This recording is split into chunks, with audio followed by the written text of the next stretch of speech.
Bonjour, ce court clip a pour but de vous montrer pourquoi et comment activer le logiciel OneDrive. Commençons par le pourquoi. Un avantage important, c'est que le logiciel OneDrive vous permettra de continuer à travailler sur votre ordinateur. Donc, présentement, vos fichiers se trouvent généralement dans le répertoire Documents, qui est dans le dossier qui porte votre nom. Puis dans ce répertoire-là, bon, vous voyez tous vos fichiers, tous vos dossiers. Puis, c'est rapide parce que vous travaillez directement sur votre ordinateur pour ouvrir et éditer des fichiers. Donc, ça, c'est intéressant. Et vous voulez continuer ainsi. C'est beaucoup trop long que d'utiliser votre navigateur web pour, par exemple, aller dans la tuile OneDrive, puis entrer dans les répertoires, puis là, télécharger un fichier pour l'ouvrir en ligne d'abord. On n'est pas intéressé. Dans la vie de tous les jours, on veut que ce soit plus rapide et on veut absolument travailler sur nos fichiers qui sont sur notre ordinateur. Présentement, il se trouve ici. Le logiciel OneDrive, un des gros avantages, c'est qu'il va vous permettre d'héberger vos fichiers dans un répertoire qui va s'appeler OneDrive Commission scolaire du Val-des-Serres. Ça va être à la fois sur votre ordinateur et en synchronisation constante avec ce qui se trouve dans votre nuage, dans votre tuile OneDrive. Endroit où vous avez droit à 1000 gigaoctets, donc c'est illimité virtuellement.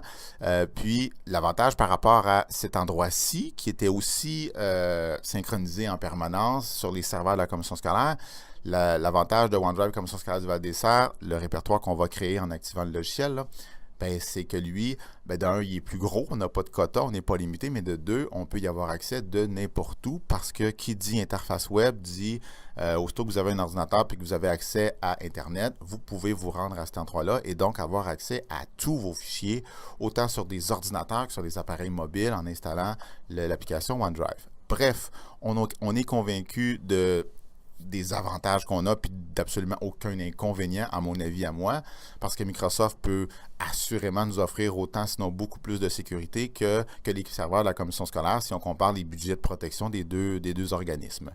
Bref, ça nous tente. Alors, comment activer le logiciel OneDrive sur notre poste, qu'il soit personnel ou de la commission scolaire?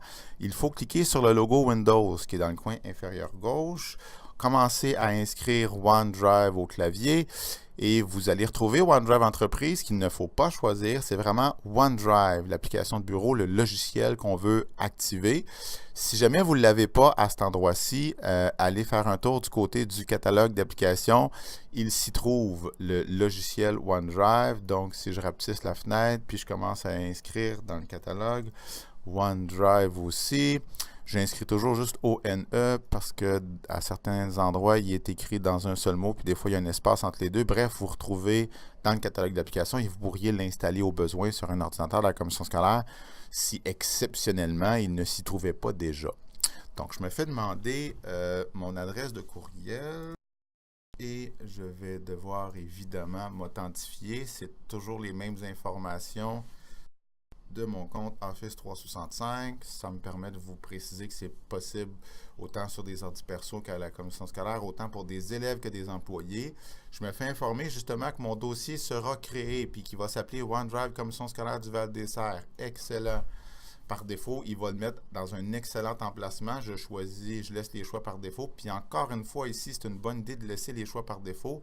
Ce que ça dit dans cette fenêtre-là, c'est que l'ensemble des fichiers et dossiers seront en permanence synchronisés, ce qui en général est une excellente idée. Alors, c'est terminé. Ce qu'il vient de faire, puis là, on voit qu'il y a des crochets au fur et à mesure, puis ça va assez rapidement parce que c'est un compte de démonstration, puis à peu près rien, là. Mais il vient de créer mon dossier OneDrive Commission scolaire du Val-des-Serres. Laissez-moi vous montrer. Donc, dans le dossier qui porte mon nom, j'ai maintenant un dossier que je n'avais pas auparavant. Et dans ce dossier-là, là, ça y est, tout est en crocheté vert. Là, tantôt, il manquait le dossier Classroom qui contient peut-être un peu plus de données. Mais donc, tout ce que j'avais dans le nuage, c'est descendu sur mon ordi. Donc, comme vous, j'ai à peu près pas grand-chose dans le nuage pour l'instant parce que l'ensemble de mes fichiers, où est-ce qu'ils sont? Ils sont dans mon répertoire documents. J'ai d'ailleurs une petite indication ici que c'est synchronisé par la commission scolaire en permanence, qui est dans Documents. Puis attention, là, dans Documents, j'ai un paquet de dossiers puis de fichiers que ce n'est pas moi qui les ai créés. Donc, ceux-là, je les laisse là parce qu'il y a beaucoup de logiciels qui ont besoin de créer des trucs dans Documents puis c'est intéressant de les laisser là. Par contre, vous allez reconnaître sûrement un des sous-dossiers ou quelques-uns que c'est vous qui avez créé. Vous allez reconnaître les noms. Dans mon cas, là, j'ai tous mes fichiers et dossiers. Alors, ce que vous allez désirer effectuer, je le devine, c'est que tout ce que vous aviez l'habitude de mettre dans Documents, dans tel dossier, puis dans tel sous-dossier, etc., vous allez sûrement désirer ne plus les héberger à cet endroit-là, mais plutôt les héberger ici, sachant que tout ce qui est ici est aussi dans le nuage, donc aussi disponible ailleurs et aussi disponible en partage d'accès, etc., etc. Donc, c'est très simple. Je veux prendre mes trucs ici, puis je veux les déplacer là. Portez attention, je me fais dire que ça va être une copie qui va être effectuée, donc j'ai des mises en garde. OK, je le sais, c'est moi qui désire effectuer ça, puis c'est pas dangereux. Là, ça a pris quelques secondes seulement, parce que vous l'auriez deviné, là, c'est pour fin de démonstration, j'ai à peu près rien dans tous mes fichiers et dossiers. Dans votre cas, cette copie-là peut prendre 10, 20, 30 secondes, 2, 3 minutes.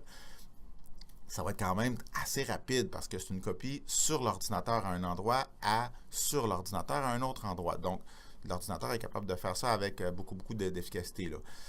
Puis, par contre, à partir du moment où la copie est effectuée, il faudrait que je supprime cette version-ci qui est dans mon répertoire documents pour éviter d'avoir mes fichiers en double sur l'ordi, ce qui est assurément une mauvaise idée. Donc, il y en a plusieurs qui vont craindre de supprimer ceci. Si vous voulez être absolument assuré, observez, clic droit sur votre dossier propriété d'un côté, clic droit propriété de l'autre côté. Observez les détails des deux endroits.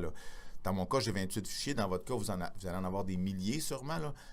Soyez assurés, il y a une copie intégrale qui a été effectuée. Il n'y a à peu près pas de chance qu'une copie d'ordi à ordi sur le même ordi ne copie pas de façon intégrale dans tous les cas. Il n'y a pas d'exception. Tout ce que vous aviez ici va être là. Il n'y a pas de danger. Alors, ce qui est à faire en ce moment pour éviter d'avoir un double sur votre ordi, c'est de supprimer ce qui se trouve dans Documents.